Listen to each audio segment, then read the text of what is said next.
What if I told you we intentionally walked away from the highest offer on a home sale?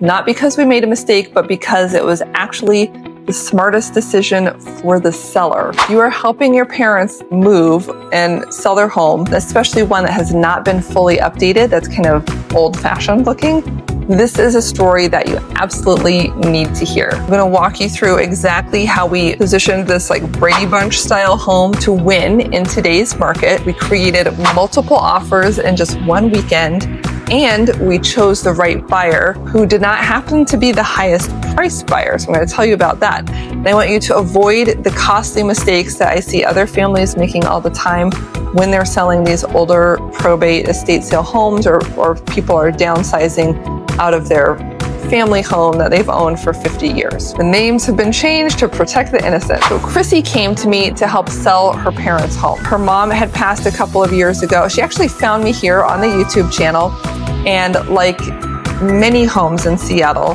this home had been lovingly cared for decades. They built it themselves for their family in the 1970s, and stylistically it was still there. Think split entry, wood paneling, red shag carpet, all of that. It had a pink bathroom and a blue bathroom, just like the home that I grew up in. But unlike my home, it did not have green or orange shag carpet.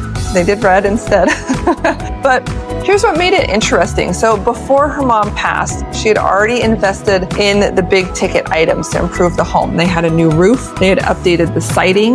They had rebuilt the deck in the back. They had put in a heat pump in the attic that included air conditioning in the house.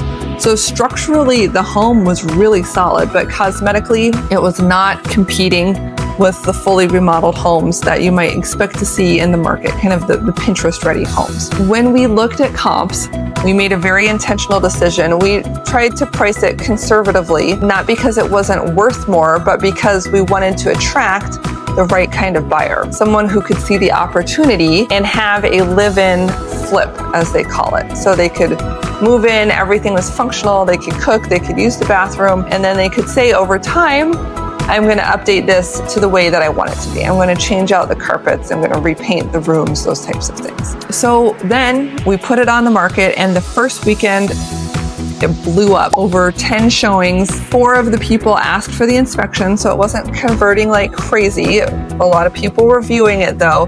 And we had the sense that we were in the right place. It wasn't like it was flying off the shelves, like we had underpriced it, but it was getting a lot of attention. After a few days on the market, offers started coming in, and it was funny. This is something that people don't really realize. That's where the work really begins. So we spent Sunday together on the phone, reviewing offers, strategizing, talking about what was important to her, and then calling back and negotiating with these different buyers. We didn't just sit back and pick one. I actually called everybody multiple times. I would call it a round robin. So we're calling them back and say, hey, your offer's close, but if you really want this home, here's your opportunity to make it a little bit stronger. And we kept pushing people carefully and strategically. We didn't want to drive them away or scare them away, but we did increase the price on the home more than $40,000 over asking. However, here's the surprise. We did not take the highest offer. In fact, we left $12,000 on the table because the terms of the purchase mattered more than the money.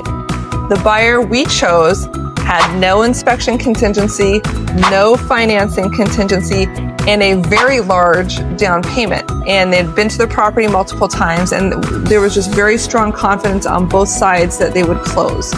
So we had already done a pre-inspection that we provided for them to reduce their risk. And so the buyer had a lot of clarity, and they felt confident moving forward. They were willing to commit to the home. And to Chrissy, that certainty was worth more than chasing absolute top dollar. So finally, around 9 o'clock that night, we got everything signed around, and Chrissy was relieved, I was relieved, the buyer was relieved, the other buyers were disappointed, but for the people involved in the transaction, everybody was thrilled. The earnest money came in the very next day, which is a great sign of commitment from the buyer. And now we were on track to close smoothly. So the lesson here, if you are in Chrissy's shoes helping a parent sell their home, this is what I want you to take away. You do not need a fully remodeled house to win in this market. Pricing strategy is everything, and if I tell you you're overpricing your home, you shouldn't do that. The best offer is not always the highest one. If you end up pricing low or the market is stronger than you think, the market will correct that and you can actually get more than your asking price. What you really want in this situation is a buyer who will actually make it to the finish line. And that means saying that they're going to close and then actually doing it with money on the line. That earnest money is their skin in the game, and no contingencies means they're very committed. So if you're starting to think about selling your parents' home and you want a clear plan before you start making big decisions or remodeling or spending a lot of money, then we should definitely talk. You can look down below in the description for a link for a Zoom call with me. I'm going to walk you through what your home could sell for and the smartest way to approach it. And if this kind of behind the scenes insight is helpful, make sure you subscribe to the channel and give us a like. It helps the channel grow. It helps me find more buyers and sellers.